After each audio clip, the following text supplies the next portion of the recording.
और गैस त्रासदी की 41वीं वर्षगांठ भोपाल शहर में आज सरकारी छुट्टी घोषित की गई है। सभी स्कूल और कॉलेज आज बंद रहेंगे। बैरसिया और गांवों की छुट्टी नहीं रहेगी। वहीं बरकतुल्ला भवन में प्रार्थना सभा होगी। गैस राहत मंत्री विजय शाह इसमें शामिल होंगे। सभा में दिवंगत पीड़ितों को श्रद्धांजलि दी जाएगी। तो वहीं विभिन्न धर्मगुरुओं द्वारा धर्म ग्रंथों का पाठ भी किया जाएगा। जानकारी के लिए बता दें, 2 और 3 दिसंबर 1984 की रात गैस लीकेज हुई थी। एक बड़ा हादसा हुआ था।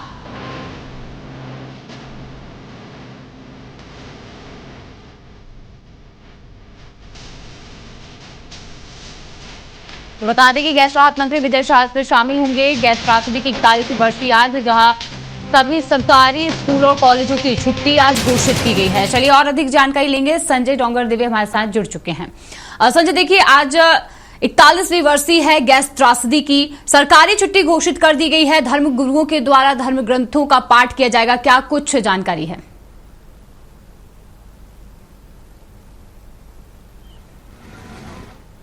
41 साल हो गए हैं। अब उसके बाद जो आज 41वीं बरसी बनाई जा रही है, उसी को लेकर अगर आप देखें तो यहाँ पर एक आयोजन किया गया है जो श्रद्धांजलि समारोह का आयोजन किया जाता है। और ये हर साल यहाँ पर किया जाता है। यहाँ पर मुख्यमंत्री से लेकर तो राज्यपाल और अन्य मंत्री भी यहाँ पहुँचते हैं। बड़ी संख्या में यहाँ पे जो गैस त्रासदी से ग्रसित लोग हैं वो भी यहाँ पहुँचते हैं। अगर आप देखेंगे तो यहाँ पर ये धर्मगुरु जो हैं आज इसी जो श्रद्धांजलि समारोह है उसमें शामिल हुए हैं। यहाँ पे सभी हिंदू, मुस्लिम, सिख, ईसाई वर्ग के हैं तो ये सभी धर्म गुरु यहाँ पहुंचे हैं। पूरा समाज के लोग भी यहाँ पहुंचे हैं कि आज इस श्रद्धांजलि समारोह में पहुंचकर जो गैस त्रासदी जो विश्व की सबसे बड़ी त्रासदियों में से एक मानी जाती है, उसमें जो जिनकी उस अकाल मृत्यु हुई उनको शांति किस प्रकार से मिले, उनके शांति को लेकर ये आयोजन किया जाता है। यहाँ पे बड़ी संख्या में लोग बाग आम जन भी यहाँ उपस्थित होते हैं इस श्रद्धांजलि समारोह में। अगर आप देखेंगे तो यहाँ पर अभी कुछ देर में यहाँ पे जो गैस त्रासदी मंत्री है विजय शाह भी वो भी यहाँ पे पहुंचेंगे। और बड़ी संख्या में लोग बाग जो इस गैस त्रासदी के शिकार हुए हैं उन लोगों को श्रद्धांजलि देने के लिए उनके परिजन भी यहाँ पहुंचे हैं। यहाँ देखिएगा, मैं आपको दिखाना चाहूँगा कि यहाँ पे जिस प्रकार से एक गैस त्रासदी का जो लोगो बनाया गया था कि एक माँ अपने बेटे को गोद में लेकर किस प्रकार से बैठी थी, तो ये एक यहाँ की गैस त्रासदी की दर्शाती है। उस मूर्ति को यहाँ रखा गया है जिस पे श्रद्धांजलि दी जाएगी। तो कह सकते हैं जो माताओं ने अपने बेटों को खोया, बच्चों को खोया जी, एक पूरी तरीके से एक ग्रसित माँ इसमें हमें दिखाई दे रही है।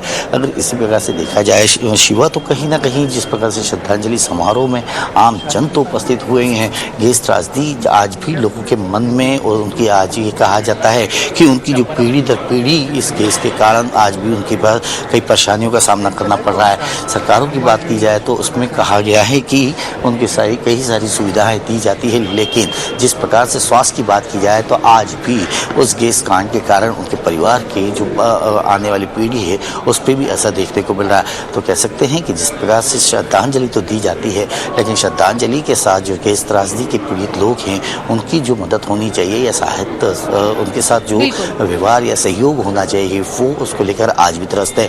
कहा जाए शिवा, तो जिस प्रकार से आज भी उस गैस त्रासदी की जो फैक्ट्री है यूनियन कार्बाइड की आज भी खड़ी हुई है और उसको देख देख के लोग आज भी उससे त्रस्त है। और ये उस 2 और 3 दिसंबर की रात को देखकर आज भी डर लगता है। हमने देखा था इससे पहले कि जिस प्रकार से ये बताया गया था कि वहाँ के जो आसपास के क्षेत्र हैं जो वहाँ पे केमिकल्स रखे गए थे उसके कारण वहाँ के पानी पीने की व्यवस्थाएं खत्म कर दी गई थी। उसके बाद जो सरकार ने उसको जाने के बाद भी आज उस दिन को अगर याद करें तो रूह कांप जाती है। फिलहाल तमाम जानकारी के लिए धन्यवाद आपका।